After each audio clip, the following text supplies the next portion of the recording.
My family hates me because I broke up with my fiancé before our wedding, but they don't know she cheated on me. Hello, Reddit Talkative here. I'm 26, and up until a few weeks ago I was engaged to Emily. She's 24. We met in university, had a whirlwind romance, and after 3 years together, I popped the question. She said yes. Life seemed like it was on the perfect track, until it wasn't. The wedding was delayed for a year because of some issues, but I don't want to get into that. What matters is we were finally close, just weeks away from the big day. I thought everything was fine, until the phone call that changed everything. One of my old university friends called me late one night, sounding serious. At first, I thought it was a joke. He told me Emily had been out at a club with her friends, and they'd run into her ex. Now, this is the ex who practically destroyed her life back in the day. Emotionally abusive, a manipulative jerk. I never thought she'd give him the time of day. But when my friend sent me a picture of them together, I swear my heart stopped. It wasn't just a friendly encounter. It was intimate. Too intimate. I kept it together, or at least I tried. I called her over and over, no answer.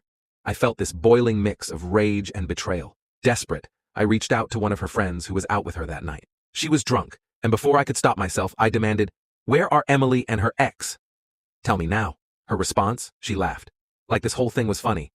"Oh, don't worry. She just kissed him. It's no big deal. Don't be so insecure." No big deal. I drove for hours that night, replaying the conversation over and over, trying to understand how the person I thought I was going to marry could do something like this. The hurt turned into clarity. There was no way I was going to marry her. So the next morning, I did what I had to do. I canceled the wedding. I ended it. I sent her a simple text. "It's over." Then I turned my phone off, blocked the world out, and spent the next few days barely holding it together. I cried. I yelled. I felt like I'd been stabbed in the back by the person I trusted most. When I finally turned my phone back on, that's when the real nightmare began. Emily had gotten to my family first. Somehow she twisted the story, made me the bad guy, the one who abandoned her for no reason. My dad called me, furious, told me I was a disappointment, that I'd ruined everything. My siblings?